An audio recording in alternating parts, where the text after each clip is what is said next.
What up? What up? What's going on, PC fam? Welcome to another episode of Chill with Chill. What's going on, Chill Town? How you living?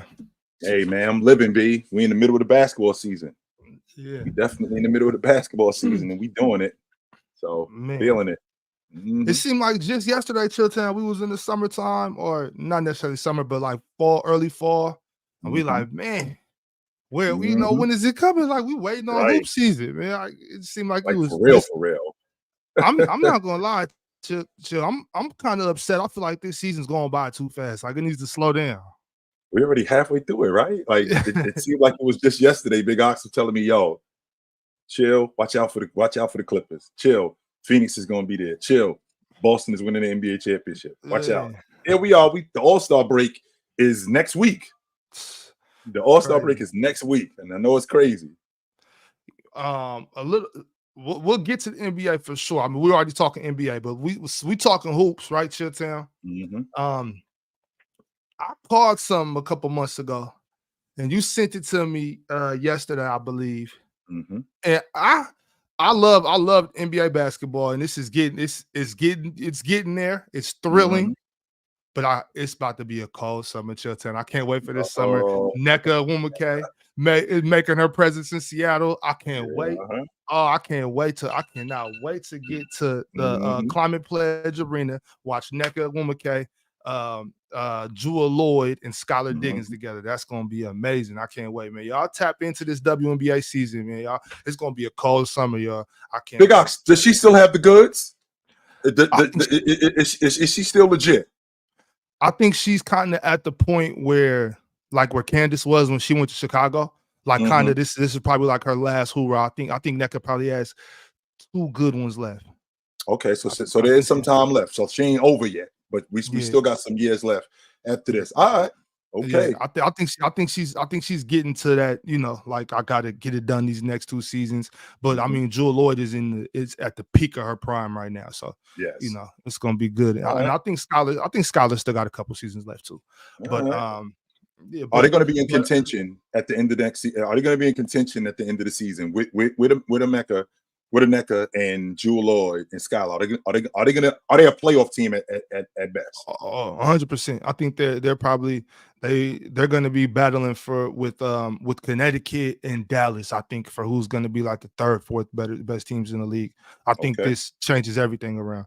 I mean, because they got the younger Ezzy too, and I don't know if you know about her. She's really she's something to look out for. If they can re-sign Sammy Watkins, I think they'll be all right. But I know the chat don't too much care for the WNBA talk, so we gonna keep it moving. But man, I'm gonna say it again though, y'all get ready. It's gonna be a cold summer.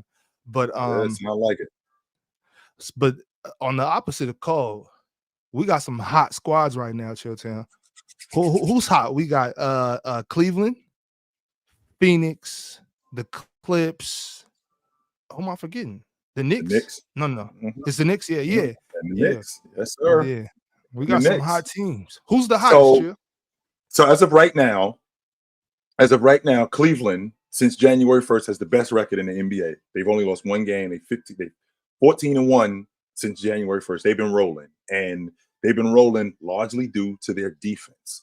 And on top of their defense, how Donovan Mitchell has been involving everybody in the offense, being one of the better distributors in the game.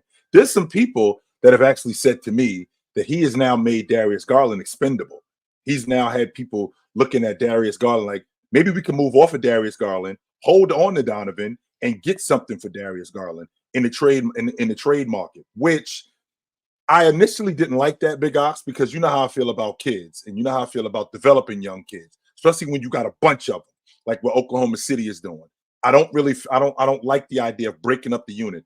But when you get something like this and you catch lightning in the bottle and you get the rolling, it's difficult to not look. It's difficult to not look the other way. It's difficult to just go, wait a minute. We have something. We got a better player in hand, Donovan Mitchell. The fit looks like it may be better. What could we possibly get for Darius Garland that can maybe propel us to the next round? Even though I really like Darius Garland as a lead guard. He was an all-star before Donovan Mitchell showed up. Not only was he an all-star, he was playing great before Donovan Mitchell showed up. They maxed him out. They were building this unit around him. both him and Mobley. In the process of them doing that, Donovan Mitchell shows up, and it was kind of one of those situations. Well, wait a minute. Well, why do we need him? We don't really need this guy. They building it around me. Well, they building it around you. They bring him in. You guys go from being a play-in team to now being a top 5 team in the East. Then you go out of the lineup. In the process of you going out of the lineup, and Mobley, who I really dig Evan Mobley, those two guys go out of the lineup. Donovan Mitchell has this team, him and both Jared Allen, who I thought should have been an all-star, has this team rolling. And in the process of them having them rolling, they're back at the top of the East. They're in second place in the Eastern Conference. Donovan Mitchell should actually be a double-digit assist guy. He should have been a first-team All-League performer last year. I think we're having a conversation about him being a first-team All-League performer this year. Everybody's talking about Shai Gilgeous-Alexander this, Luka that, which I can appreciate all of that. But what I can't discount is how important Donovan Mitchell has been to this Cleveland crew, what he's done for this Cleveland crew, and what those guys, how they've been playing off of him. D. Wade being able to knock down open shots. Karis LeVert being one of the better rotation players in the league. Max Strus actually looking like an actual shooter because Donovan Mitchell is putting himself in a position where he can score in transition and in the half court. George Niang actually looking like he can shoot the basketball. So this team has looked really good, and I can't discount how good they've been defensively. To be honest with you, if it wasn't for how good Rudy Gobert and Anthony Davis are playing, Jared Allen would have a legit shot at being an all-league defender because he's been great for this team defensively, averaging almost 13 rebounds, one of the better rim protectors in the game, one of the better paint presence in the game. I really like what they're doing in Cleveland. I had them as a top 3 seed before the season started, and that's where they are right now. Big Ox, I know this sounds crazy, but it's weird to see the Clippers at the top of the West. It just is. Even though you told me this months ago. You told me this months ago. You said, chill. The Clippers are going to be and it was kind of going in one end out the other, and I wasn't really paying attention to you because it's the Clippers. It's basically like football.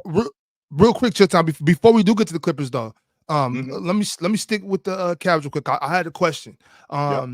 You said Darius Garland could be expendable the way Donovan's being able to kind of run that lead guard position.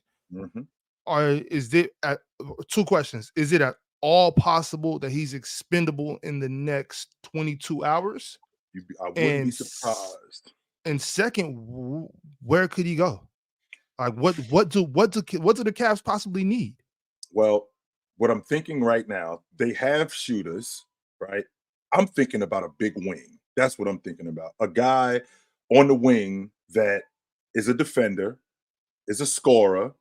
I don't think that you need a better version of what a Okoro is. That's what I'm thinking about more than anything. If you could get a better version of what a Okoro is, because I think that they solid at the 2 spot. I mean, don't get me wrong. Max Strus is hot and cold when it comes to shooting, but if you can get him engaged and keep him engaged, I think it's a fair play to have him on the floor. If we could get a big wing or just a solid wing, that's basically a better version of what a Okoro is, and make the money match up. If you can do that, I think that puts Cleveland in a really good position right now. And you got any names? If a guy that I'm thinking about, and this may sound ridiculous, but the problem is that he can't defend. And if this was maybe 2 years ago, when he was still hot, I think Klay Thompson would be perfect on this unit. If this was 2 years ago, a better version of him, not necessarily Klay Thompson when they had KD, no, not that dude, but the later Klay Thompson, like 22, maybe 20. Yeah, that dude, he would be perfect for this unit. In the chat, they're saying, I see Trey Murphy. I think Trey Murphy would be good, but I still think that he's on a rook deal. I don't think that they've extended him yet, and we got to get the money to match up, right? So a guy like OG Anunoby would have been perfect for what they're doing.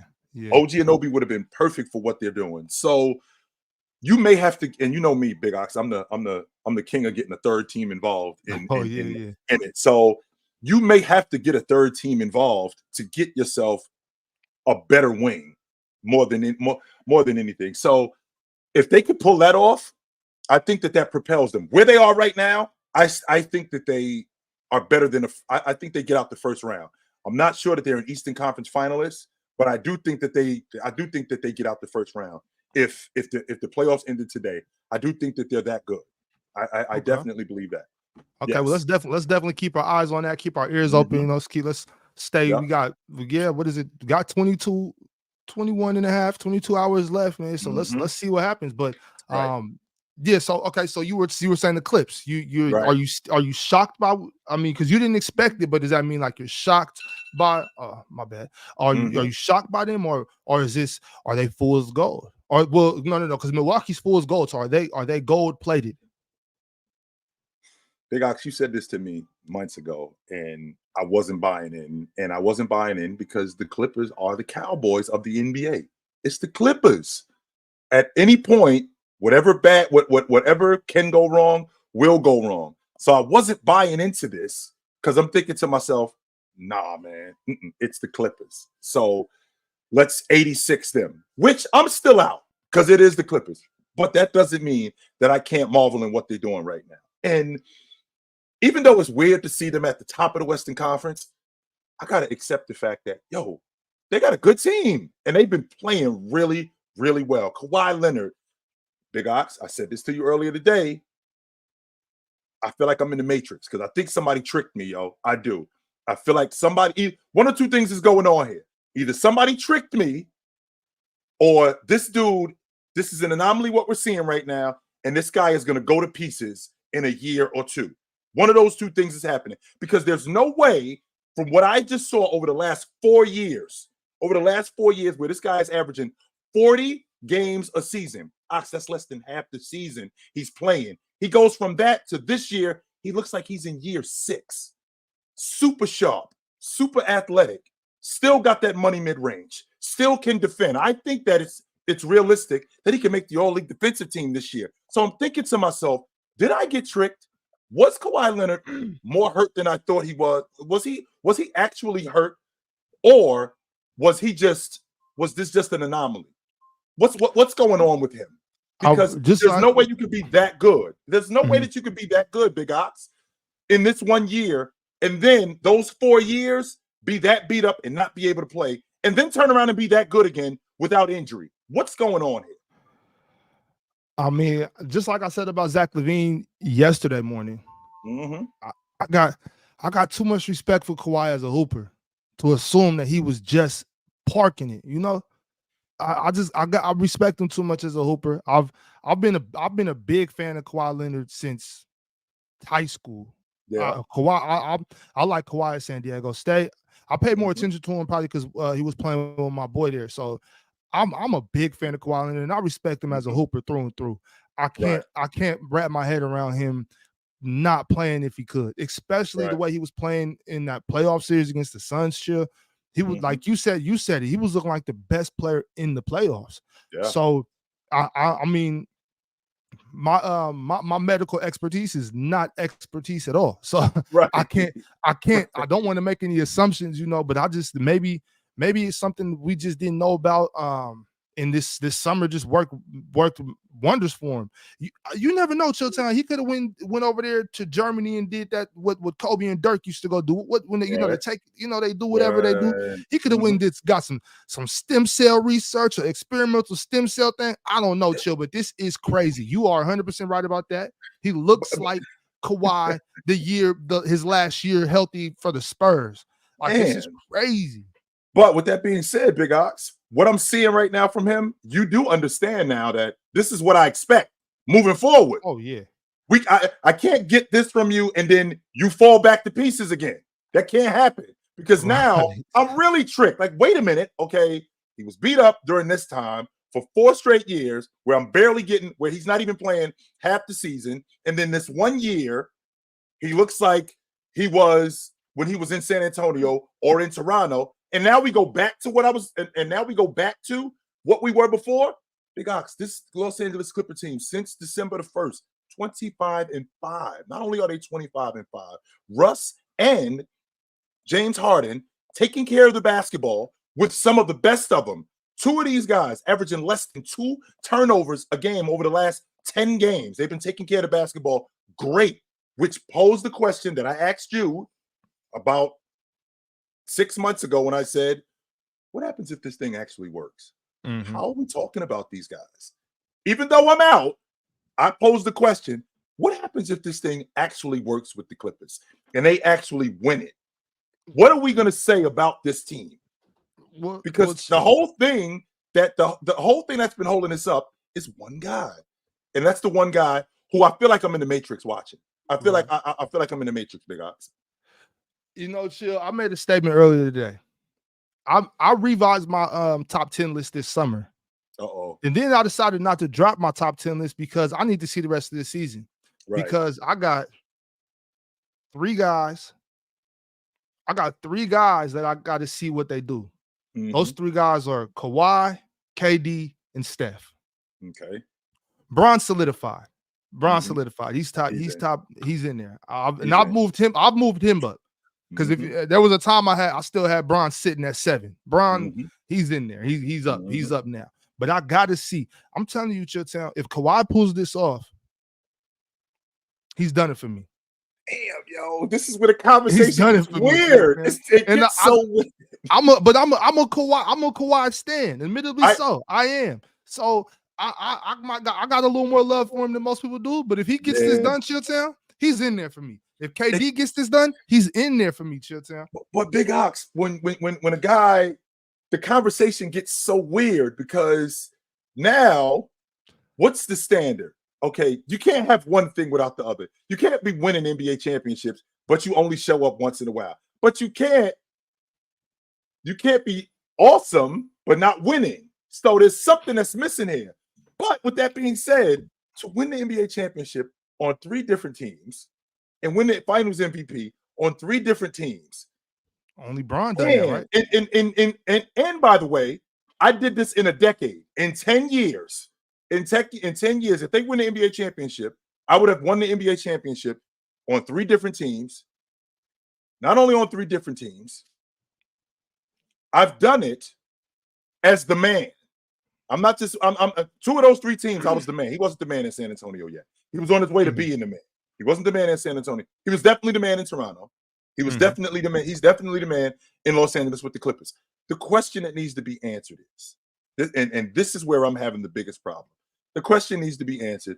How many elite seasons did I get from Kawhi Leonard? So if Kawhi Leonard decided after the season, let's just say that for the sake of argument, they won the NBA championship. Even though he signed an extension. Let's just say for the sake of argument, they won the NBA championship. After the season, he goes, yo, I'm out. I did everything that I need to do. I played 12 years. I played 13 years. I'm good. How many elite seasons did I get from Kawhi Leonard? So I'm thinking to myself, I got the 14-15 season. That's where he was the defensive player of the year. I got the 15-16 season. That's where he was also the defensive player of the year. And I think he finished top 3 in league MVP votes. I actually thought that he should have gotten a vote that year when they voted Steph unanimous. I thought he should have got a vote that year. I'm not saying he should have won it, but I thought that he should have gotten a vote that year simply off the strength of what he had done that year. 16-17, when they ended up losing to the Warriors, and that was a different Kawhi, right? That was crazy right there, Chilltown. Big Ox, if he doesn't roll his ankle, if he doesn't get Zaza in that series, number one, they don't sweep. They definitely do not sweep the San Antonio Spurs. I think that series is completely different. He sits out 17-18 because of the knee issue. I think he plays 7 or 8 games. In 18-19, what they do is they manage him. I think he only played 56 or 57 games that year. He didn't play that many games. He played probably 2/3 of the season that year and the playoffs. And he was having knee injuries. I mean, he was having knee issues. They end up winning the championship. He went on a historic run in that postseason. So I'll give you that one. So 14-15, 15-16, 16-17, 18-19, when they're in the bubble, they had the collapse. But up until that point, I mean, Kawhi Leonard is playing I think he made first team All-NBA that year. Yeah. I think he was that was an elite season for sure. That was an elite season. Then you got 21-22, where he tears his knee up in the playoffs. Sure, that was probably the best Kawhi I saw that year when he tore his ACL against Utah, right? Yes, Utah in 2020 and 22. I think that if he doesn't tear, they go to the finals that year. I actually had them. I had the Utah Clippers winner in the finals that year, and So that year he tears his knee up. So that's I think it was an elite regular season, and he was awesome in the playoffs until he got hurt. So it became incomplete. And now he didn't play in the 22 season. Last year he broke down in the 23 season, and now we have this year where we're on our way to another elite season. So what do we have? What are we looking at, Big Ox? Maybe six and a half. You count last year? I think last year was. I don't think last year was elite. No, okay. I don't think last year was elite. I think he was good. I think he was good. Plus he got hurt. So it was also incomplete. He didn't play in 22. Right. Same thing in 21. I think he was elite, but then he got hurt. So that's also incomplete. So I'm thinking 6 years. So in a decade, right? So from 2013-14 up until 23-24, if they win the NBA championship, in a decade, I had 6 elite seasons, won the NBA championship 3 times. I was the finals MVP. I'm being hypothetical with this last one. Right. And he decides to quit. Does he have the longevity in order to say, I am a top 10 player all time? Because the championships and performing in the postseason, 100% that matters. You know how I feel about that. How you perform in the regular season and how you perform in the postseason and raising your level of play. That definitely matters, Big Ox. Does he have the longevity to match up with the rest of these all-time greats like James, Jordan, Jabbar, Chamberlain, Russell, Magic, Bird, Duncan, Olajuwon, Diesel, Curry, Bryant, Jerry West, Oscar Robertson, Moses Malone. I'm thinking about all of these other guys. I don't think we can. I don't, just based on that longevity you mentioned, Chilltown, I don't think we'll be able to put him in the conversation with Kareem, Bron, right. Guys like that, Tim right. Duncan. I don't think so. I think we can put him in conversations with Bird, Magic, Hakeem. I think we can put him in those conversations though. I'm fine with people saying, even if if the hypothetical goes off this year, like we just laid it out, I'm fine. I'm still fine with people saying they don't got him top 10. I'm fine with that. I'll argue it. But definitely you definitely have him top 20 at minimum. Oh, he's top 20 already. Oh, wow. For me. Okay. Yeah, for me. Kawhi's top 20 already. He's right now, Kawhi's in that 15, 16, 17. He's kicking it with KG in him right now for me. You know what I'm saying? But so he's sitting at that table. Yeah, he's over there with Kevin Durant and Kevin Garnett and Dwayne Wade and guys like that. Yeah, I think so. But this can change it though. I just look at this Clipper team and I look at what they have and I look at how it's been working defensively, how much better they've been. Zubac running the floor, playing the way he's been playing. Paul George, I worry about him because I've seen Paul George fade in the playoffs. And on top of that, he already told me that he's not a number 1 on the championship team. Right. So he already told me that. I've seen James Harden take me deep into I've seen him take you deep into the playoffs, and then he's fallen off. I've seen Russ take you to the NBA championship and then wither away. I've seen that. So the one guy who's actually gotten there, the one guy who has actually done it, it's contingent on him holding up. And what I've seen over the last 4 years, he has not been able to hold up. But this year, right now, he looks like he's going to hold up. So what do I do? Do I get on this train?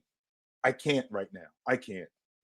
I can't get on this train. But what I can say is I can damn sure stand outside the train and look at and see how nice it looks, though. I can do that. I can damn sure say, man, this is a nice train. I'm not sure I want to get on it, but man, this is a nice train. Yes, it is. It looks probably it looks comfortable. Probably got plush seats. It does. I don't think I can get in there yet. It does. It does. Absolutely, Big Ox. This is not your regular Amtrak. No, it's not. but let me see who's next. We talked about the Cavs. Oh, real quick, go back to the Cavs real quick, Chilltown. This came through from Alan Orr. He says Mikal to Cleveland. Would he be the leader move? Let's stop the Mikal to Cleveland logic. Brooklyn is building their unit around Mikal Bridges. He is not available. They are not moving off of him. No, the Brooklyn Nets are not. They're not trading their best player. They're not doing that. No, they do need their draft picks back. They're not getting them from Cleveland. Why? Because Cleveland gave all their draft picks to Utah when they got Donovan Mitchell. So that's not going to work. That's not going to work. So with that being said, I can't see Mikal getting moved to a place like Cleveland. I can't see him getting moved at all, to be quite honest with you. I can't see it because again, they're building that unit around him. He's one of their building blocks. The problem that Brooklyn has, Ben Simmons got hurt.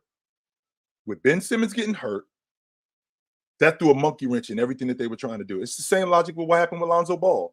Lonzo Ball was going to be the difference in what they were doing in Chicago before he got hurt. That's that point of attack defender that you didn't have. That's that long ball shooter who stretches the defense that you didn't have. That's that distributor that you didn't have. Now, guys like Zach LaVine, guys like DeMar DeRozan, those guys, they don't have to be on the basketball. They could be on the wings, play out in the open like they wanted to. Same logic with Vooch. And guys like Kobe White could come along slower and get to develop a little bit more. But instead, he gets hurt, and now these guys get thrusted into different roles. Remember, when Lonzo Ball was healthy, Chicago was at the top of the Eastern Conference. So the same logic was going on with the Brooklyn Nets. Ben Simmons, this team was going to be predicated on defense. On defense. Ben Simmons was going to be their point of attack defender. He was going to be the guy who sped up the offense. He's not going to give you 20, 25 a game, but he was going to give you points. He was going to give you points. He was going to speed up the game with his defense, and his team was going to be predicated on that with Ben Simmons, Nick Claxton, and Mikal Bridges, only except Ben Simmons went out of the lineup. That threw a monkey wrench in everything that they were trying to do. So now they're in a position where they still have one guy that's left. They still have two guys that's left, both Claxton and Mikal Bridges. They're not moving off of Claxton. They're still in hopes that Ben Simmons could stay healthy. Yeah, Ben Simmons, man, I don't know. Yeah, I don't know. He's only a couple of years removed from being an All-Pro, man, and an All-League defender. He's a couple of years from that. Right. What about who's next? What about Phoenix? They're hot right now. Well, one of the things that nobody talks about with the Phoenix Suns is that this is the first time I think in the last 20 games they've been healthy. They haven't been healthy all season. So now you got your third scorer in Bradley Beal, who's actually been healthy now. So now you have him, you have Devin Booker, and you got KD being who KD is. That's never been a question of who KD is. KD is one of those guys that it's pretty difficult to discount, what KD does. KD is a bucket getter. KD has always been a bucket getter. KD will always be a bucket getter until he quits. So now that you have those three and you have that reliable third scorer, in Bradley Beal, now that takes a lot of pressure off Devin Booker. That takes a lot of pressure off Kevin Durant. So they've been rolling in that aspect. I think of the 7-game road trip, they finished over 500 in that road trip. The issue that I still have with them as of right now is that they still need a lead guard. So I'm not on the fence about this. When I tell you, Big Ox, pick up the telephone and call the Charlotte Hornets and ask for Kyle Lowry. I think he is perfect for what you guys are doing. I think he's the table setter that you don't have. I think he's the steady, not only locker room presence, but I think he's the steady floor general that you don't have. And I think he works. And on top of that, he comes at a cheap price. His money comes off the books at the end of the season. It's an experiment. It's not like you're extending Kyle Lowry for the next 4 or 5 years. He's only going to play this season, right? So I think he's perfect for what you guys have been doing. He gives you that steadiness that you don't have in the backcourt, that you didn't have. He's perfect for what you guys have been doing. He wasn't washed last year when he was in Miami, when they went to the NBA Finals, when he was a starter. He wasn't washed the year before that. And he doesn't have to do much for this Phoenix team except take care of the basketball, distribute the basketball, knock down an open shot, and be solid defensively. I think he's perfect for what they're doing. Yeah. Okay. Who's next? Oh, the New York Knickerbockers. Which is funny, Ox, because if you think about what the Knicks are doing, all they've been is beat up. Okay. OG's been out of the lineup. Elbow issues. Julius Randle, he has a dislocated shoulder. He's been out of the lineup. Mitchell Robinson out of the lineup. Jalen Brunson just rolled his ankle a couple of nights last night, just rolled his ankle. So with that being said, what this team has been doing with all of this going on is astonishing, and that's largely due to Jalen Brunson. Jalen Brunson has been playing great with how crafty he is, not just how crafty he is, how well he's able to get to the basket, knock down open shots. He's actually become a better passer than what I had given him credit for. Because in the past, I just didn't think that he passed enough. I believe that last season he was giving you a double-digit assist game once every 8 games. He wasn't getting off the basketball at all. But with that being said, now he's giving you 8 or 9 assists over a stretch, which tells me that he's making the right reads. The offense is better. You got guys like DiVincenzo coming off the bench, giving you great minutes. You got Josh Hart, who I think is the best. I think he's the best rebounding guard in the league. You got Hartenstein, who's been fantastic for them in a fill-in role. So this Knicks team has actually been able to cause. I think they've been able to cause some noise, man. I think they've won 9 of their last 10. They've been rolling right now. So with that, I don't think the Knicks are a team that anybody should be sleeping on, because these last 28 games after the All-Star break, this is when teams get healthy. This is when teams rev up for the stretch run. And I would not be surprised to see the Knicks continuously rolling. I would not be. Okay. Yeah. I got somebody in the back that I'm sure wants to speak on that. Mm-hmm. Oh, hold on. Mm-hmm. Where you at? What's there up, he is. cowboy? What up, cowboy? Good. What up? Hey, gentlemen. What up? But I got some news for you about them coaching. Thank you, Tibbs, for being January's Eastern Conference Coach of the year, the month, excuse me. Mm-hmm. And I'd like to also make it known again. Didn't I come on the show and say 50 to 55 wins the Knicks look like? You did say that. 31 games left and 33 wins.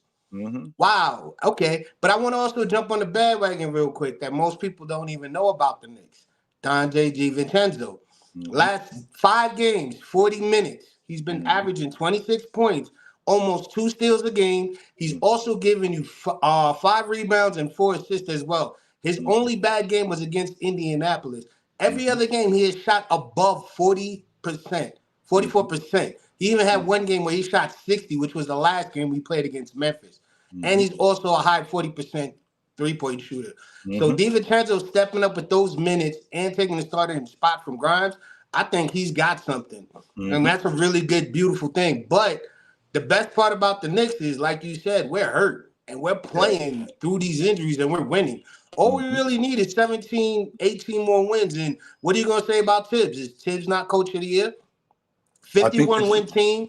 And with the injuries that we've been going through, that's the only difference between us and Cleveland. And also, when we were having our winning streaks, the 2 winning streaks we had, Cleveland actually lost 2 games. And they have the tiebreaker between us. So that's why they're ahead of us. And they didn't play, I think, 2 or 3 less games than we have.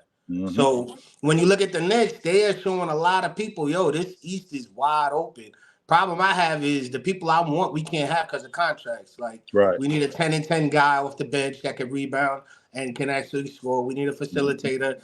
And there's a lot of question marks, but I trust this front office because that OG trade, I didn't even see that. I was like, what are we doing? Who's Precious Achua? Who's Flynn?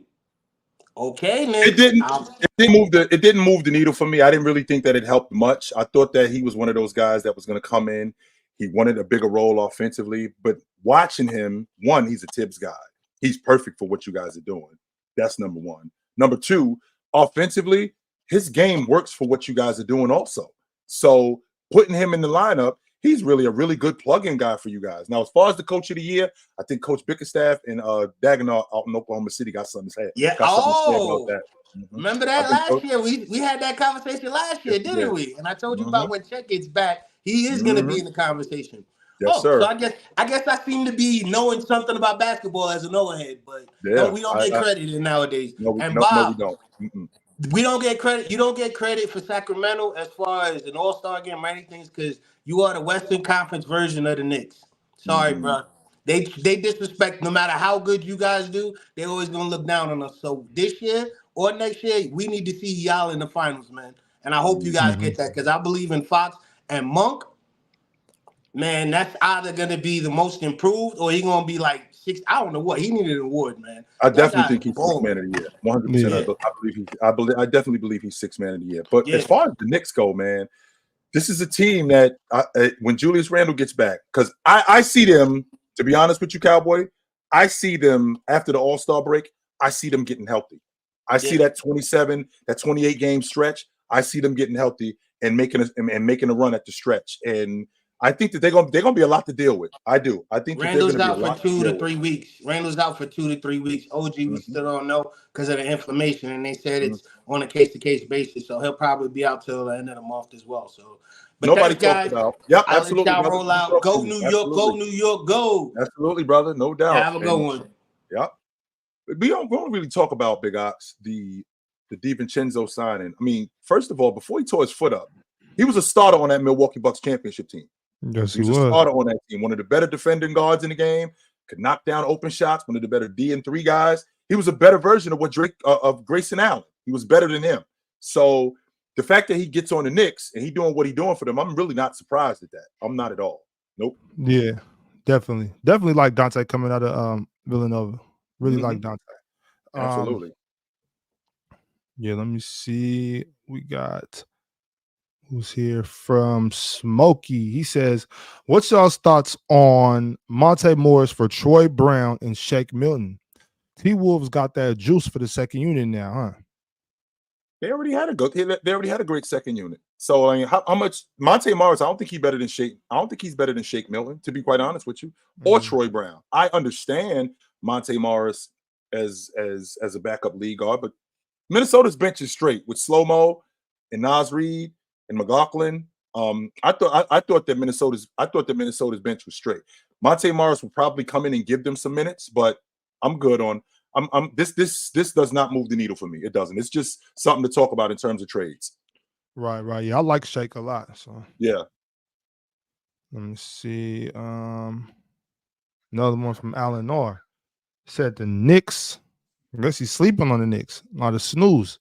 Celtics in 3. Straight snoring on these dudes. Celtics Straight in 3. Okay, straight snoring on the Knicks. Straight That's snoring on the dudes. And I understand it. I do. I do understand because I mean, we if you're going up against the Celtics, I think they'll give the Celtics a run for their money. But ultimately, I can't see the Knicks beating them. I just don't think that. It's not that they don't have enough firepower. I just think that the Celtics have too much. Yeah, I don't see them beating the Celtics at all. Right. Got a couple of fellas still in the back. Let me see who we got. Neff, what up? What up? Yo, what's going on, fellas? What up? Yo, I'm hurting right now. I'm hurting. As you know, he's a Milwaukee guy. This guy's a Milwaukee guy. I'm in Milwaukee. I've been a Milwaukee fan since Brandon Jennings, Michael Redd, Desmond Mason, if you remember him back then when we were ass. But yo, man, Doc Rivers, bro. I saw a lineup yesterday. The Suns. I know we were down Damian. I know we're down Brooke, but I saw a lineup with Robin Lopez, Pat Connaughton, Jay Crowder, was it Beasley and AJ Green or something? And I was like, I don't know what's going on. And Andre Jackson Jr. didn't get a DMP. Margin Beauchamp got a DMP, and I don't know. I don't know what Doc is doing, and like I hated the hiring. I think Doc is getting blamed right now for his stuff going on in the past. Add that to the fact that he's jumping on your crew when you're in the middle of one of your toughest road stretches during the season. So I think he's getting blamed for that. I still don't like this hiring because of the way it went down. I think it speaks to high heaven. I hate the way it went down. That's my biggest issue with this hiring. I think it stinks the way it went down. That part I don't like. But I do think that with a new coach coming in there, Doc is going to have to change some things around. But contrary to popular belief, the defense has gotten a little bit better. They're not as bad. Giannis is going crazy this year. The defense has gotten better. And I think that's because Doc is switching out. He's switching some things around. I know that I might sound crazy with this, but I think the best of Brook Lopez, I think we've seen it. I'm not sure how much longer you hold on to him, but I agree. I think it may be time to move on from him. I don't think you've held on to him for too long, but I do feel like maybe it's time to move on from him. Yeah, like I agree. I think his best, like he's at his highest value right now. And like if we were say like what's the trade deadline ending tomorrow? Tomorrow at 3:00. Say we like trade him or whatever, like his highest value is now. I think, if you try to trade him next year or over the summer, it's not going to be as high. So I do agree with that. Also, on the panel today, I heard you guys were talking about Bobby Portis a little bit, and like Mars said he was cooked, and I was like, really? And then I just kind of looked at like his past stats in this year, and then kind of looked at like some footage and stuff. I was like, he's actually right. Like I didn't notice his mobility was like dramatically went down that bad. You And watch him in closeouts. You watch him one-on-one. He looks like he's a step slow. Yep. His ability to rebound. He looks like he's a step behind guys. Does that mean he's washed? I'm not going to go that far. Yeah. I'm not going to go that far, but he's definitely been struggling in their rotation. Definitely. He's not who he was last year or a couple years ago.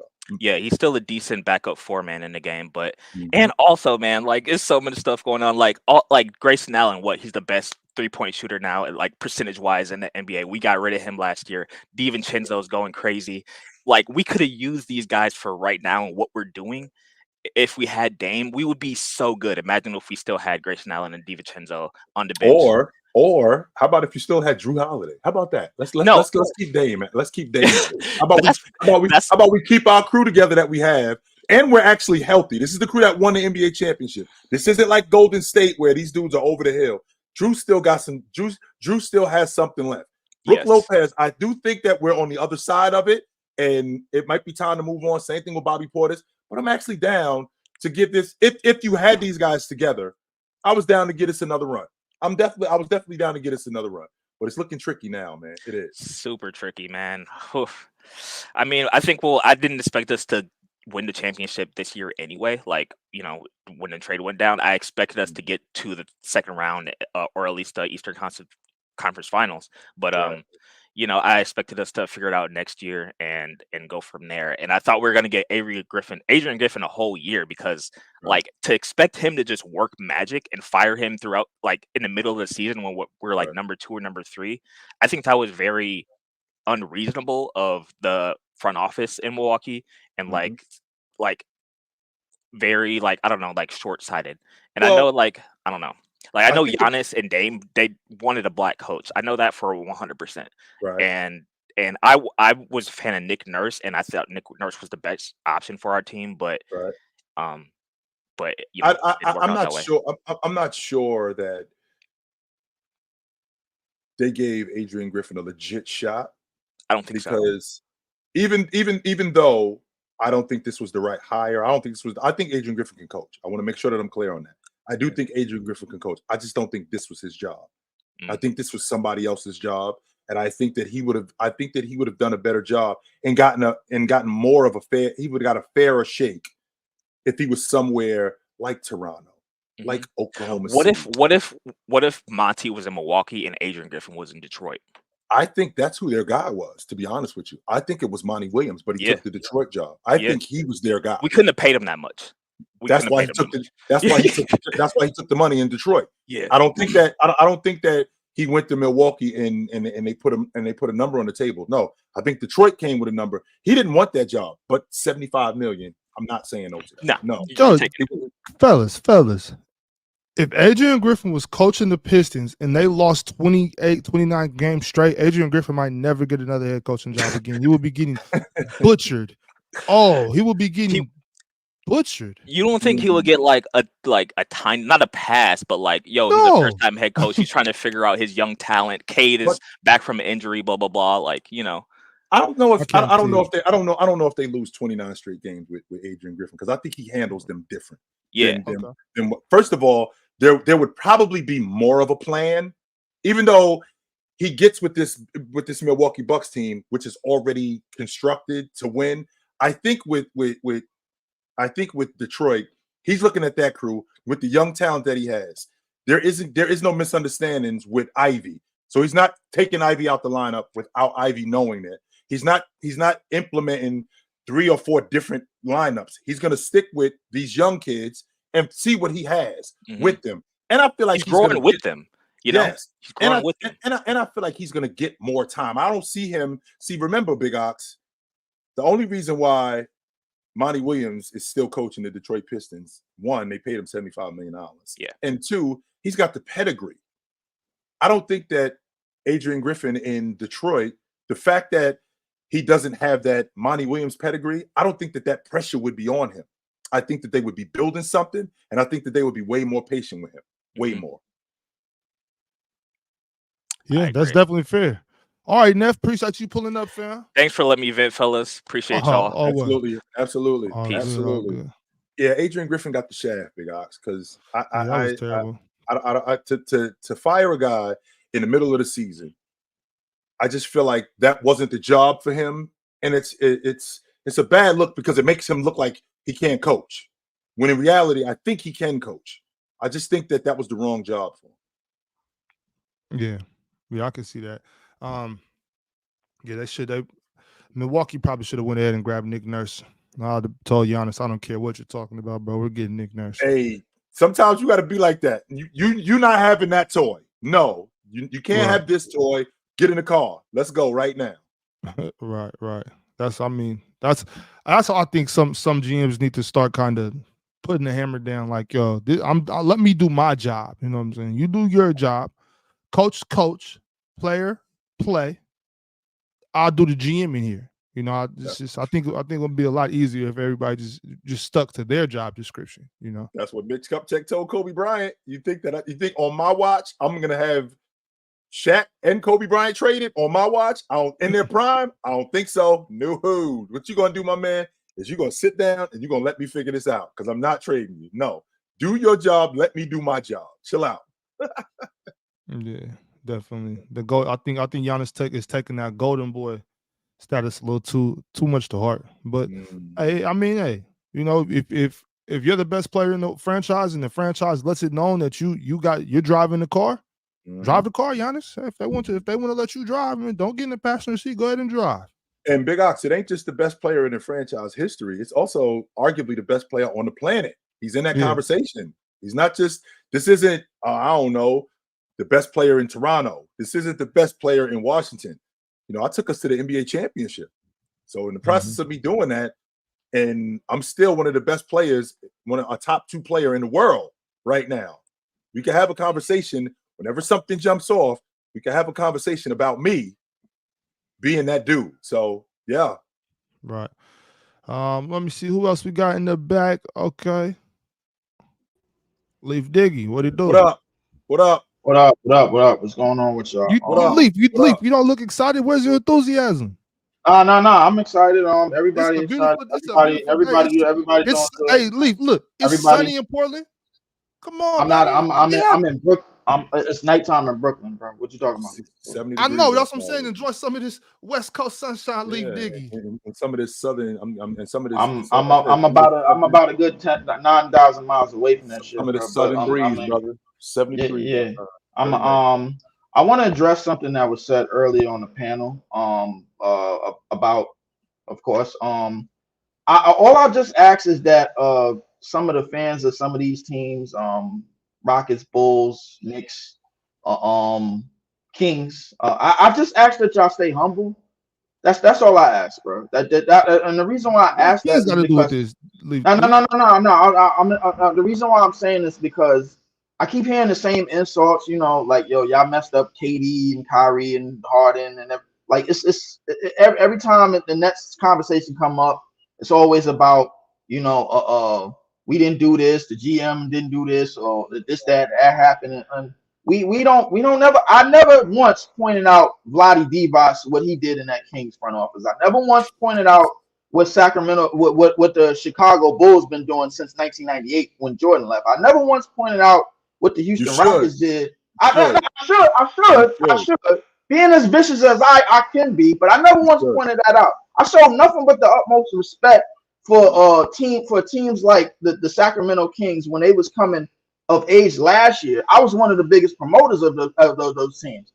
The same thing with the Chicago Bulls. I talked about how everything went left after the injury. I would appreciate if they just those fan bases just stay a little humble, bro. Listen, Big Ox, that's what I appreciate. You know why this is bullshit right now? Because when he sees me, you get after me. But now all of a sudden, these other fan bases, hey guys, listen, can you guys chill out and just be Leaf? When you see me, your dukes are up and you ready to fight. So you can't have that energy with me. You can't have that energy with me. And then now all of a sudden, with the Bulls and with the Kings and with these other teams, hey guys, just be. I don't want to hear that shit from you. I'm not trying to hear that from you. Let me tell you why that is. With you bullshit. No, I'm not trying to hear. You don't want NBA team, so you don't stand on nothing. Like I asked you early on, do you have the Celtics in the NBA Finals? You said we're gonna have to see, bro. That's all you kept telling me. You didn't stand on shit. You didn't stand on the damn thing. No, you did not. No, you didn't. No, you didn't. Because I can go back to the episode. So hold on, Big Ox. Who do I have winning the NBA championship? Celtics. No. Nuggets, right? No, I said the Nuggets would be in the NBA championship. Right. Who do I have winning the NBA championship? Celtics. Yes. Yeah, but when the first time I asked you that, man, you told him. Again, this was even in the summertime. When in the summertime and before the season started. This is after they got Porzingis. Who did I have winning the NBA championship? I had the Boston Celtics. I had the Boston Celtics winning the NBA championship. You got them now, bro. Listen, and listen. All I ask, bro, is that y'all stay humble. Don't act like y'all didn't have GMs in the front office shit in the bed and making mistakes, bro, like and all of that, bro. Listen, I never brought up the fact that like Bobby been in the shitter for 16 years. I never brought that up. I never brought up the fact that the Chicago Bulls, bro, got documentary fans buying tickets and booing their GMs. I never brought that shit up. You know what I'm saying? I never brought up the fact that a Rockets fan that only been a Rockets fan for a few hundred days, bro, is unaware of the fact that we average about 17,000 fans per year since we got to Brooklyn, and since the time they had Harden, they averaged like close to 16,000. I never brought that up. And by the way, Mars, bro, the reason why they was a lot of Luka chairs was in there last night, just to let you know, Brooklyn is one of the most diverse cities in the world. There's a lot of people in this city that is from where's Luka's from. Did you not know that? Explain Curry then. Explain Curry. Curry, that's just pole riding. I don't know what that shit is, bro. Like I'm not gonna explain that. Listen, it might be fans from the Bay Area, bro. Like it is what it is, bro. I'm fine with that. But let's not act like you don't hear the same thing in Charlotte. That's a team that's in the shitter like we are. Don't act like you don't hear the same thing in Atlanta. That's the same thing, the team that's in the shitter like we are. So we're not gonna do that, bro. And now, and I'm gonna get to this Kawhi thing, bro. Like, wait, Leaf, before you get to this Kawhi thing, Leaf. I can't bite my tongue, Leaf. This is pitiful out of you, bro. Now you want. I'm just saying, though, Leaf. This ain't you. Leaf, hold on, Leaf. Relax. Don't be coming at me, bro. You coming up here talking about be nice and y'all be humble. Stop picking on the neck. Dude, see me swinging on me when he see me, big ups. He's straight. He got the bull red face when he see me swinging on me. Meanwhile, these other dudes, hey yo, my man, listen, yo, I ain't say nothing about when Vlade Divac passed on Luka because he ain't like his father. I ain't say nothing about that. Meanwhile, when he see me, I didn't say nothing about that. Meanwhile, when he see me, his dukes is up and he ready to get it on when he see me. But you know why that is. I ain't say nothing. You know why it is. I ain't say nothing to the Chicago Bulls fans when y'all did when y'all basically just emptied your whole roster and tried to build it back up over the last 20 years. When Tracy McGrady said no, I ain't say nothing about that. But when you see me, when he see me, oh, it's on. As soon as he see me, I'm sick of this dude, Joe. Now you know me. Now you sick of me. Now you sick of me. You know why, Leaf? Because the same energy you keep with me, you need to keep that with everybody. Everybody. Don't think if you want to invite me outside and then you want to invite this dude outside. Because just so we clear. Because you say the most out-of-pocket shit. That's why. I do. You do. Okay, wait a minute. What was so let me ask you a question. Comes at you every day for having Kobe in the league. I never said nothing to you about having Kobe in the league. Get up. See this energy? Meanwhile, dudes is roasting his team and yo, be nice. Don't act like that with me. Be humble. Meanwhile, with me, I never said nothing. Leaf, I'm sick of you, yo. I have had it with you, Leaf. That's where I'm at with you. No. I'm not listening to another word you got to say, Leaf. Get out of here.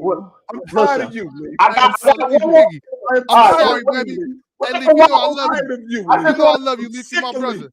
No, I'm sick of the dude want to swing on me, right? He want to swing on me. But this dude right here, just in his face, and he won't say nothing to him, but he want to swing on me. Sucker! Oh my God! Don't get me. I ain't gonna leave. I'm gonna let you get your Kawhi off, Leaf. Get your Kawhi off, Leaf. I ain't even gonna go to that work. I'm gonna wait till your monkey ass go live later. But listen, about the Kawhi situation. Me and Chilltown talked about this yesterday, bro. Like, obviously, definitely case for top 15 for sure, bro. But listen, we know good and damn well, bro. Listen, Bobby, I understand how you feel about Kawhi, and I understand greatly, bro, like what he was doing. I look at some of those seasons. I even talked to Chilltown yesterday. To me, Kawhi, with some of them all-time great seasons and them all-time great runs, and we talked about 16, 17, 19, of course, with the echelon that's put on, I move him away from the Bill Waltons and the Willis Reeds, the Scotties, and I move him away from those. I move him in an echelon where you mentioned Magic, you mentioned Bird, because they didn't play as long, obviously. Like their careers was like 12, 13 years, whatever. Mm-hmm. We mentioned those names. I think it is a case, but at the same time, with the way that we've been shortchanged with injuries and all this other shit that's been happening, and your co-host got on some conspiracy shit earlier because he was like, wait a minute, Kawhi is all of something healthy now? Wait a minute. Hold up. What's going on here? So I guess I ain't the only one looking at conspiracies for some reason, but there's no way I'm putting Kawhi in top 10 conversations, bro. I'm sorry, bro. Like, I listen, I understand what he's done. I understand what he's got better at from coming into this league as a defender to what he is now, man. It's unprecedented to me, bro. The mid-range game, he's perfected to a T. His short game, handling the ball, much more better at playmaking, all of those things. He's become a great basketball player in his tenure and in his career in the NBA. But I don't know, Bobby. Like, I mean, I want to winning three finals MVPs for three different teams is a feat. It is a feat. But I don't know the way that Kawhi went about it. I don't know we could just shove them in there. This is one of the reasons why I shit on LeBron and Steph, bro, for so much of the shit that they done. Leaf, that city smog, that city smog is getting to your head, brother. No, the city smog ain't just in my head. It's 5:45. It's already dark over there. You need to move. You need to move to some sunshine. Be happy, Leaf. Have a good day, brother. I love you, Leaf Diggy. That's what it is. Damn it. Type of shit you want. Man. Of course. Ain't even debating my point, man. Get out of here. Oh, I already made my point. I don't want to debate about it. Kawhi the man. I understand that, but Kawhi top 10, I think we need to we need to rethink that, bro. No, that's fair. That's fair. I said that though, Leaf, before you got up here though. I did say that though. I'm not mad at you for saying. I'm not mad at that. I understand, bro. That's the fault. That listen, California got some deep ass bridges. I understand that. Don't let them walk off the ledge with that bullshit. All right, don't let them do that. I don't see the Clippers winning the NBA championship though. Just like I don't see the 49ers winning the Super Bowl, but it is what it is. We beat y'all though, so that's all that matters.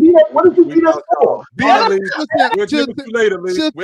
Be humble, Chilltown. Be humble. Leaf over here talking about be nice. The hell? You're gonna swing on me. When you see me, you're gonna swing on me. Meanwhile, this dude, and this dude got something slick to say to you. And I'm bigger than all of them dudes, but you won't swing on them. I'm tougher than all of them dudes, but you won't swing on them. That's funny though. Shout out Leaf Diggy. Appreciate you, fam. Yeah, that was great. That was great. Mm-hmm. Eleanor said we scammed y'all. LOL. L Leaf L Nets. Definitely did scam. That was crazy. I just can't understand how that was even how they even let that happen. Who was we? KG's the Celtics. Okay. And how they got over with the Nets, you know. That was crazy. But hey, happens. Danny Ainge. Breezy, what up, Breezy? Yo, I just wanted to say thank you to Chill for getting that trash trade off of Mars was talking about earlier. Not my cup of tea at all. That being said, shout to Leaf. Yo, man, I just feel like I'm still a villain out here, Chill. You know what I'm saying? It is what it is. And shout to Bob. I love his content, but we played the Knicks 2 more times with, in my opinion, playoff contention details. And I just want to say, I'm a state of villain. If we don't go to the playoffs, I want to mess up all of the opportunities for the standings. If the Knicks is supposed to be 3rd place and we play them and we can knock them to 4th seed, I want to do that. it's just like that. It just is what it is right now. We 20 and 30. I got nothing to be happy about. So I'm gonna just, kick up dust. You know what I'm saying? Go to people play. Yeah, it's just what it is. If Sacramento, and I ain't got nothing against Sacramento. Shout out to Sacramento. You know what I'm saying? But what I will say is, I heard the glaze by Bob. I don't think they get into the finals. That's cap.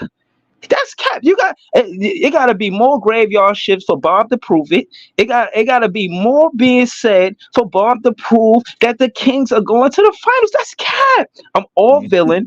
I'm not playing no games. I wish y'all mischief. I'm a social misfit.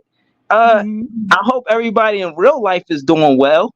But I just want to say, I don't know if y'all really thought that could have been merch or not the other day. I was just kind of kidding, but the next choice, the best choice, I kind of like that. You know what I'm saying? I think Player from the Himalayas is corny, but next choice. It was dope when it first came out. It's corny now, yo. It's straight corny.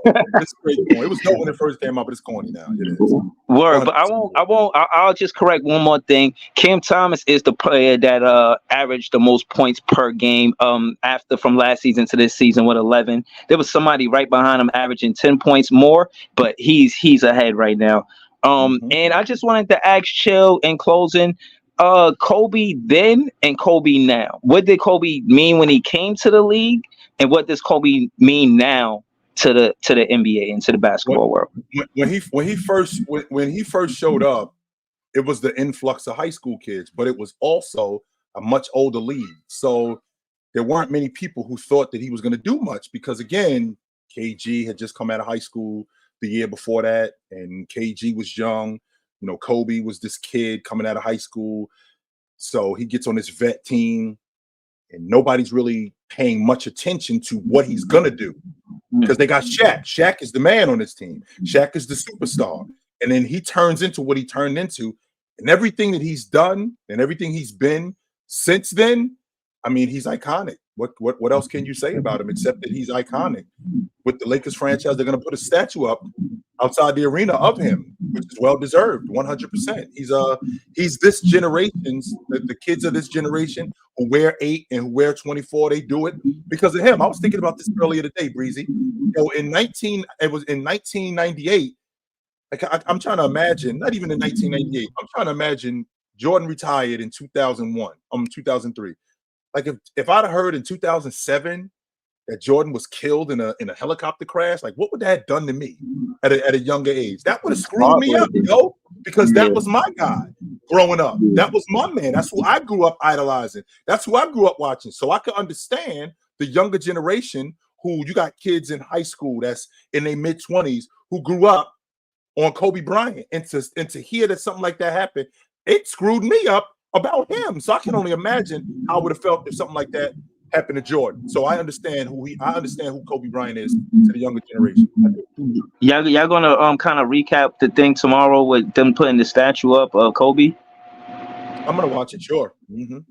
I'm gonna tap in for that. I definitely want to hear your thoughts on after they put the statue up, Chill. Right, absolutely. Well, thank y'all, man. No doubt. All right, peace. All right, Breezy. Hey, Breezy, bet we get to the finals before y'all. Uh-oh. Again, man, y'all got a good chance at being a good team, but y'all still gotta get past Denver. Y'all still gotta get really Denver. You know what I mean? I think y'all could be Golden State this year, to keep it real with you. But I think Denver is a tough act for y'all. You know what I mean? I don't see how y'all get past them. Facts. Well, all right, Breezy. Check us out on Saturday, fam. Yes, sir. Yeah, man. Chill time. You ever caught up? You ever catch any of Breezy's content? He does a lot. Yeah. A lot of like Nets content. Yeah. Breezy got it going on over there. I've seen him. Yeah. I've seen some of his stuff. It's good stuff. Yeah. Real good stuff. All-Star Snubs, Chill time. We haven't really dove into that much on Chill with Chill. We have not. What like how does well, I was about to ask, how does it keep happening? But it's just kind of like, if you only got a certain amount of spots, obviously somebody's not going to make it. That's true. That is. I mean, what's up? Like, who? Real quick, I want to figure out who do you think could have made it. But in order to say who could have made it, Chilton, I need you to tell me who comes off. Okay, East. so let's go East first. So let's start in the Eastern Conference, right? So I'm a fan of getting it right. So when you pick the All-Star team, there's a reason, Big Ox, why we have first team All-NBA, second team All-NBA, third team All-NBA. There's a reason why we have that. The reason why we have that is because these are the upper echelon players in the league. Now, sometimes those guys get it wrong. What we don't do, Big Ox, is we don't create a fourth team All-NBA. No. What we do is this dude needs to come off. That dude, no, you need to come off. You were great. You wasn't better than this dude, so you need to come off. So with that being said, with a guy like Trae Young, he shouldn't have had to wait for somebody to get injured for a spot to open up for him to be an all-star. Like I told you earlier today, Big Ox, this dude over the last 5 years has averaged 27 and 10. This year, over the last 5 games, he's 30 and 11. We have not had a point guard over the last 5 years average 27 and 10 and not make the All-Star team. These are how many point guards have done that over the last 5 years. Average that many points and that many assists and not make the All-Star team. These are how many right here. And the fact that Trae Young has to act, the fact that Trae Young, who has had to endure that, see guys make the All-Star team ahead of him. Well, who comes off? Tyrese Maxey got to come off the All-Star team. You've been great this year. I will not discount that. You have been fantastic this year. You ain't been 27 and 10, though. You have not been that good. No, you have not been. And you haven't sustained this. You have not sustained this. This is something that has to happen over the course of time. This is not something where, yo, you have this great year. It has to be better than what this guy is doing for this guy to come off, who hasn't even been on. He hasn't made the All-Star team in 3 years. It's not like he made the All-Star team last year or the year before that. This dude ain't been in the All-Star game in 3 years. So with that being said, a guy like Trae Young, 100%, he needs to be on the All-Star team. I thought Jared Allen should have been an All-Star this year. And I don't think that he should have had to wait for somebody to get hurt. When I think about the bigs in the Eastern Conference, when I think about Joel Embiid getting hurt, I think that Jared Allen, the way he was playing, 18 and 13 over the course of almost 2 months, because that's basically what the All-Star game is, over the course of 3 months. So over the course of the last 3 months, over the last 2 months, he's been 18 and 13. They've been at the top of the Eastern Conference in defense. And he's been one of the better defensive bigs in the game, plus being an 18 a game guy, man in the paint, protecting the rim, rebounding the basketball the way he's done. And one of the main reasons why why this Cleveland team is as good as they are, 100%, I feel like he should have been an All-Star, and he got snubbed. Now, when you want to talk about the Western Conference, I'm sorry, Chilton. Who would you say come off for Jared Allen? Well, Joel Embiid came off. So Joel Embiid came off because he got hurt. But the fact that Joel Embiid came off, when I think about the other guy, Julius Randle, I believe he should have been an All-Star, 100%. Right. But the fact that there's 5 point guards, Halliburton, Brunson, Damian Lillard, Tyrese Maxey, Trae Young, the fact that there's 5 point guards on this team, 5 of them, and no Jared Allen. No, Jared Allen did not make the All-Star team, which is crazy to me. That makes me nuts. Is something that I'm just trying to make sense of. Some of these guys, for a big guy like Jared Allen to do what he's been doing, I definitely think he should have been an All-Star this year. I don't have a problem with Scotty Barnes because I think Scotty Barnes is one of the better young up-and-coming All-Stars. I think he's got almost 20 double-doubles this season, averaging 21 a game. He definitely has All-Star caliber numbers, but I think that Jared Allen should have been an All-Star this year. Okay. What about out West? Once again, Big Ox, there's a reason why we have first team, second team, third team. When you are that good, we don't make other teams. Somebody got to come off. And when I got a guy who's leading the league in double doubles, who's leading the league in rebounding, who's almost averaging a triple double on a top 5 team in the Western Conference, we shouldn't have to add a spot for him. One of you dudes need to come off this roster because Sabonis is an All-Star. 100%. Who is it? Just tell who got to go. It's between Anthony Davis and Cat. One of those two dudes need to come off. And if I had to choose between the two of them, Cat's team is at the top of the Western Conference, even though winning doesn't really matter that much in making the All-Star team, because I seen DeJounte Murray make the All-Star team in San Antonio was a play-in team. So I did see that. And I also seen Trae Young make the All-Star team, and Atlanta is, I think, in 9th or 10th place. So I don't think winning matters that much. However, to have the best team in the league, if they had the best team in the Western Conference, and not having all, I actually think that they got it wrong. And to have Ant make the All-Star team, I'm fine with that. I'm absolutely fine with that. But either Cat or Anthony Davis has to come off. I think Cat has to come off the strength of what Sabonis has been doing. There's no way that you have a top 5 seed in the Western Conference and a dude who's doing this kind of work and not be an All-Star. Big Ox, he averaging almost 20 and 20 over the last 5 games. He's 18, 17, and 8. He's averaging almost 20 and 20. That's an All-Star. You can't give me legit logic for a guy that's doing that kind of work and everything else that I said, that's not an All-Star. That's an All-Star right there. You can't give me 12 players in the Western Conference better than that. No, you can't. And once again, I want to reiterate my point about when your standings in All-Stars.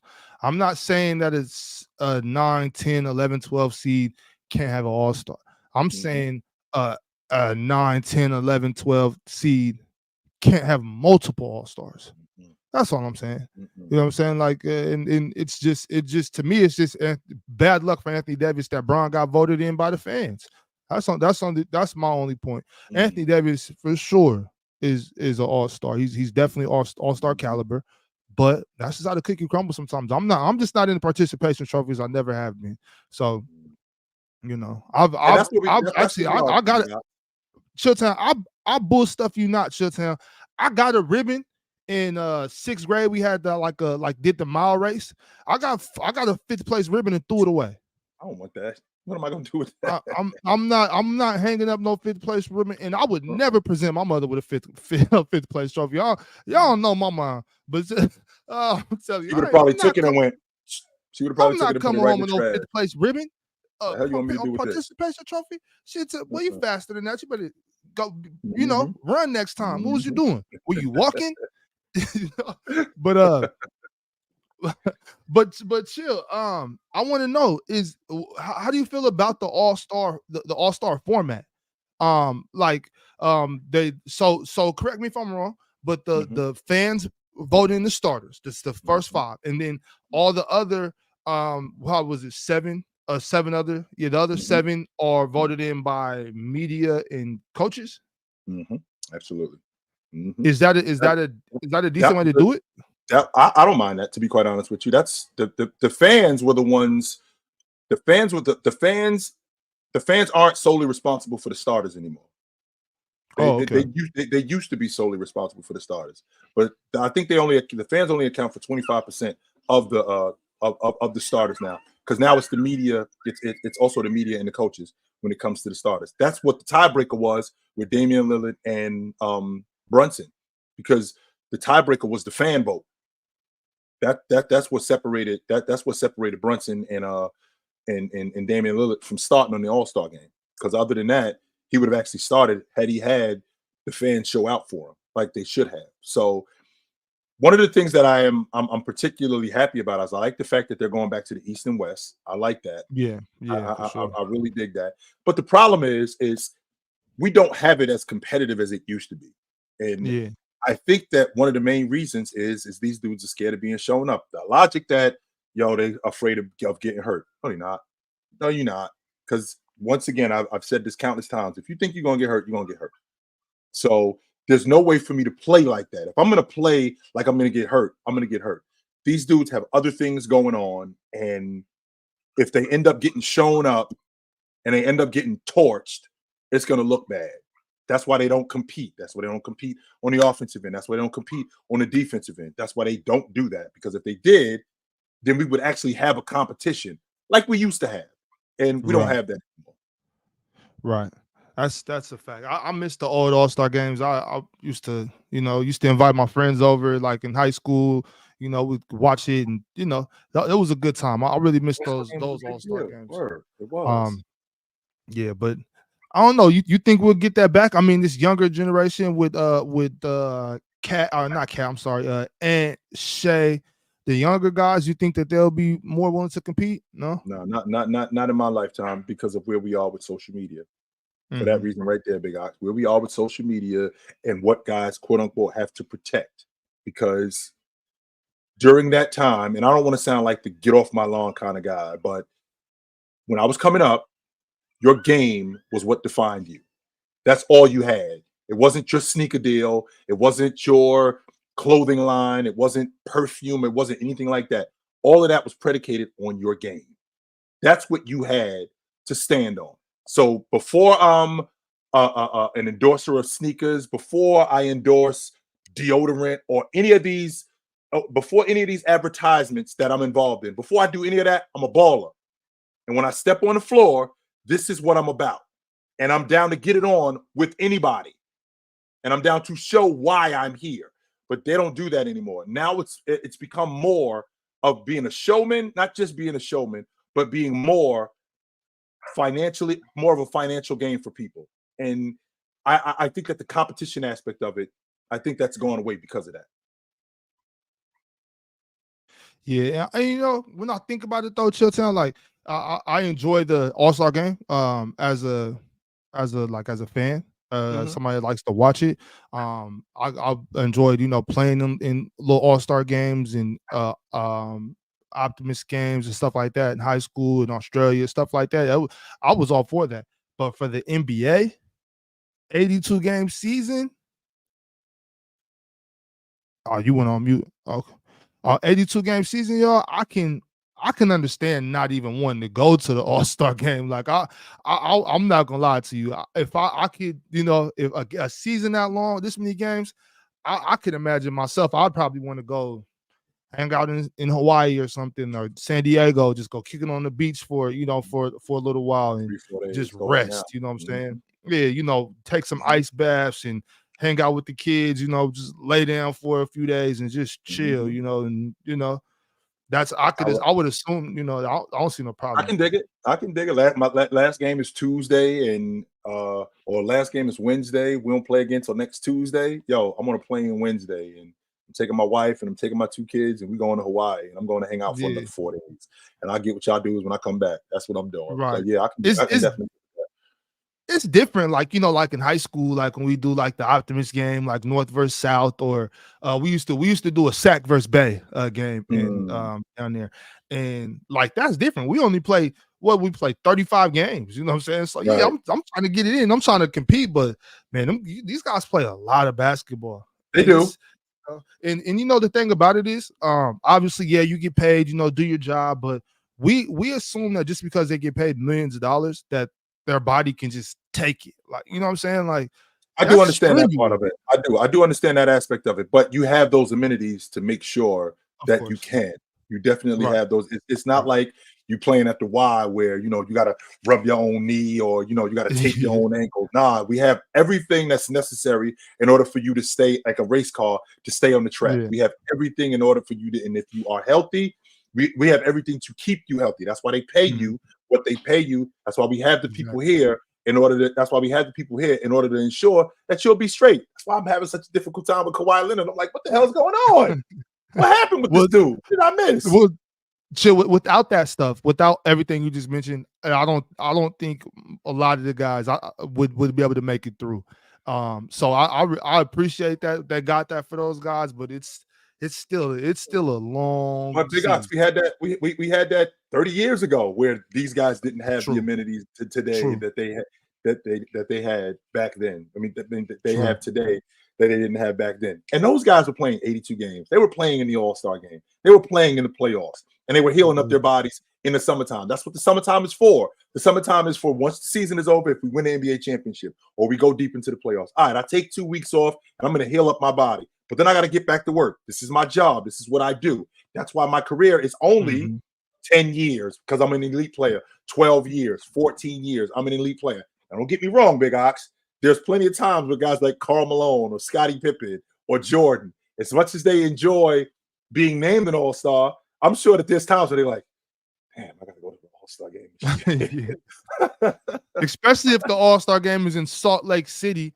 Right, like, damn, I gotta go to the All-Star game and shit. These dudes voted me in again. Damn. I mean, this is dope. I know that they love me, but it wouldn't hurt my feelings if I found out that I wasn't selected to the All-Star game this year. And and I just said that, and chill. I know I brought it up again, but it's really irking my nerves. It's really driving me crazy. As a person born, grew up in Northern California, and I love Northern California. I specifically love Sacramento.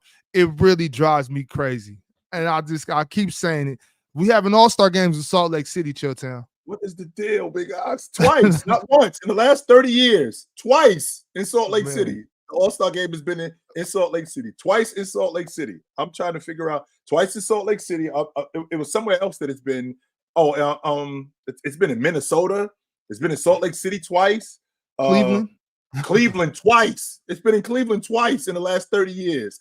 No All-Star game is in Sacramento. None. Not happening. But chill, that was actually an awesome segue, which you were saying about the differences as far as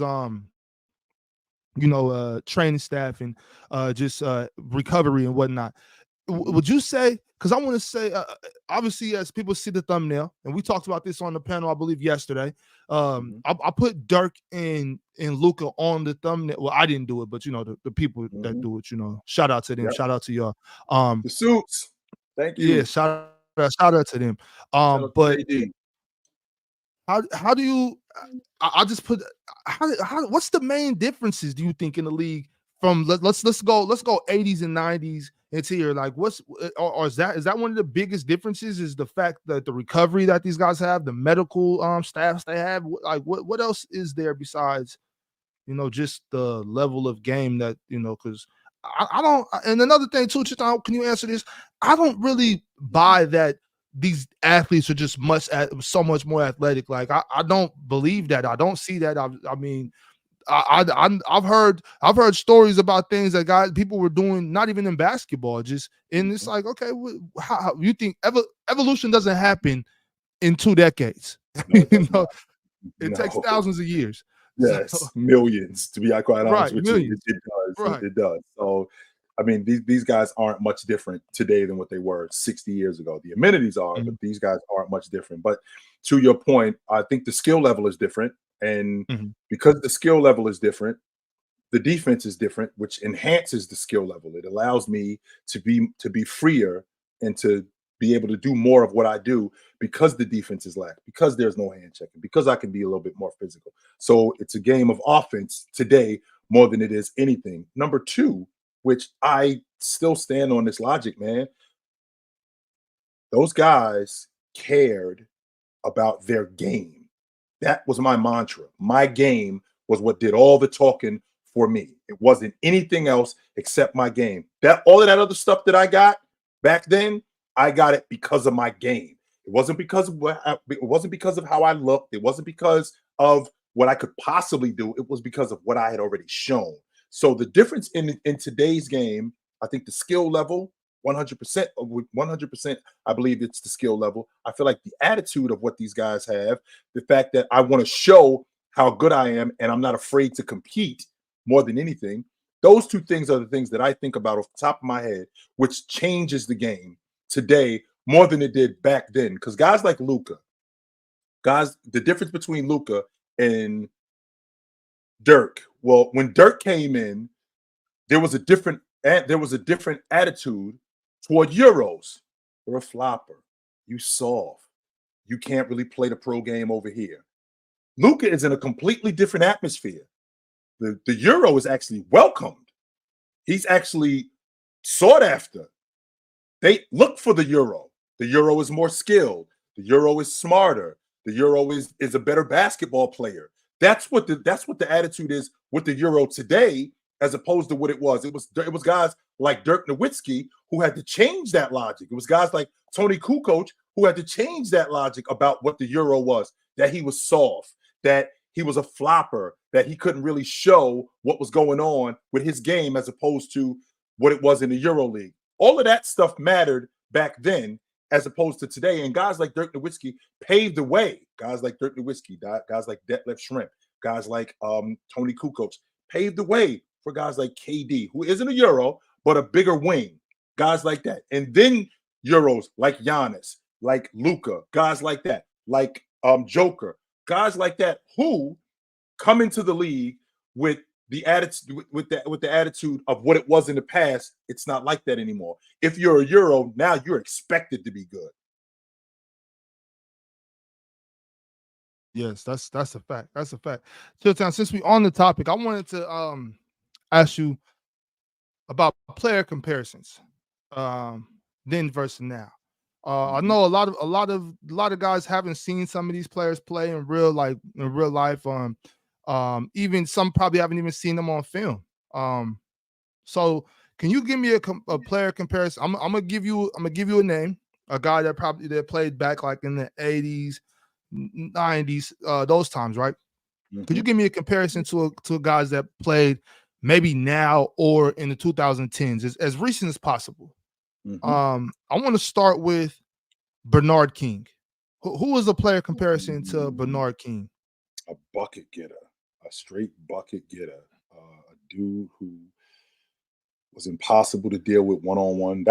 It was actually him and Carmelo Anthony. That's why I was that's why I seen. I thought Carmelo Anthony was a better version of what Bernard King was.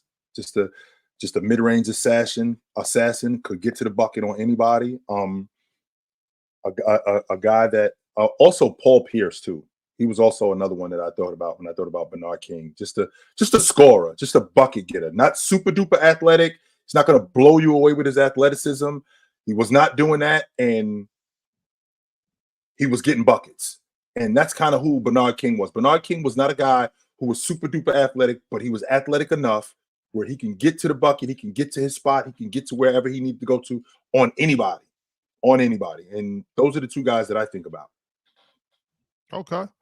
So Paul Pierce and Melo, right? That's what you said for Bernard? Okay. Fire. What about James Worthy? Big game James. I can't really put anybody on James Worthy as a small forward. Maybe Paul George. I think Paul George was maybe a more skilled version of James Worthy. James Worthy had a money mid-range game, ran like a deer. When I think about guys like that, or maybe not Chris Bosh. No, Chris Bosh was definitely not James Worthy. James Worthy was a much better athlete than Chris Bosh. Maybe Paul George. No, maybe Paul George is the guy that I'm thinking about. Maybe a better version of James Worthy. Chill. I guarantee you, most people don't know how dope James Worthy was. Most people don't know how good James Worthy was. He was number one. He was the best player in the country coming out of college. That's number one. It was him and Dominique Wilkins coming out of college. Number two, you've never seen a guy run the floor like James Worthy at that size. I mean, at that time, at 6'9", run like a deer, finish with the best of them, and finish through big guys, not just through big guys. Finish over the top of smaller guys. Finish at the rim. James Worthy was incredible. Had a money 15 to 17 foot game, kind of like Paul Pierce, kind of like Paul George. It's except for the handle. Maybe Paul George enhance that. That's what I'm thinking about when I think about it in terms of athleticism. Okay. What about Clyde Drexler? Oh, I think DeMar DeRozan when I think Drex. That's what I think. That's when except a lesser athlete, but that's what I think about. Money mid-range game. There wasn't really a lot in terms of extracurricular stuff to his game, but gets to his spots, could get up and down the floor with the best of them, will throw it over the top of you, 100% can do that, was versatile in the aspect that he could score it in a bunch of different ways. Probably Drex is the guy that I think about when I think about DeMar DeRozan. Maybe an inch or two shorter than him, but maybe Drex. Iceman, George Gervin. Do we have a player comparison for George Gervin? KD. That's what KD is a bigger version of the Iceman. Yep. That's the first guy that I think about when I think about a player comparison. I mean, Ice was buckets, and not only was he was buckets on anybody, just like KD. And his game traveled wherever he went. He was buckets. He can get it done. That's who he was. Okay, and I had to put him on here. Larry Bird. Is there anybody that has Larry Bird's type game? I would say Luka, because Luka is not as athletic as the rest of the league, and you're trying to figure out how he's doing it. Like, what the hell is going on with Luka? How is Luka this good? It's kind of like Bird. You watch Bird. Bird ain't really that fast. You know, he's not super duper athletic, but he'll bust your ass. Man, he's anywhere you want it, you could get it from Bird. And he does a whole bunch of things. He doesn't just do one thing or two things. He does a whole bunch of things. Probably Luka, when I think about him. Even though, and if I'm being honest, Bird would have bust Luka ass. I'm saying it for everybody. Right. Yes, he would have. Except for the defensive end, I can see what you're saying. Definitely. Yeah, I was dope. I really wanted to do some of that. I meant to have a list of like 10, but I just got busy right before the show. I couldn't set up the form. But hey, D9 says start bench cut. Reebok, Shaqnosis, questions, Kamikazis. The Kamikazis was dope. The Kamikazis was super dope. I'm gonna start the Kamikazis. I'm benching the Shaqnosis and I'm cutting the questions. Cutting the questions is hard. I know it is. Because I dig them Kamikazis, yo. I really dug those, yo. I did. Yeah. Okay, that's fire. That's fire. Man, real quick, I'm gonna let Young Viper come up real quick, and he wanted to do a couple. I know we almost out of time, Viper. We'll keep it quick though. Yeah. What's up, Viper? What up, brother? What up? Yo, what up? About time y'all let me up. Yo, Showtime, you gotta stop capping about these dudes. So y'all got a question, yo. Giannis versus Dwight Howard, 1-on-1. Giannis? Yes. Yo, what's your address though? My address? I remember you with spoons sticking shit up my ass, bro. Oh, this dude is a troll. Yeah, he a troll. Don't worry about him. He a goofy. Yeah, he a goofy. Don't worry about him. Yeah, he a goofy. Don't worry about him. He's a goofy. Don't worry about him. Hey, perfect way to end the show. We on the way out anyways. I do want to say this though, Chilltown, real quick. I could take 2010 Dwight against anybody. I'll take 2010 Dwight against anybody. I'll actually take 2010, 2011 Dwight Howard. Yeah. I can see that. This was a heck of a show. Y'all know, catch us on Saturday. We'll have some kind of special on Saturday, y'all. Special this weekend, man. So y'all make sure to be there. Don't be late. Get there on time. It's gonna be a great show, just like always. James B, what's up? I see you in the chat, baby. Make sure you watch some Pistons games, brother. Make sure you watch some Pistons games. I know you're gonna be watching them, man. But all right, y'all. Appreciate y'all. Pull up on Saturday. Chilltown. Drink water. Put on a suit. Don't drink and drive. Hey, man, call your mother. I just talked to my mother last night. I'm like, I'm gonna tell y'all to call your mother, and I don't call my mother. I just talked to my mother last night. So, yo, man, call your mother. No doubt about that. Call your mother. But until then, take it light, but take it. Facts. Like Chilltown said, man, y'all never drink and drive, man. Call a cab, call a Uber, call a Lyft. Y'all know if you around here, y'all can always call me. James B, watch the Pistons, bro. Go do it.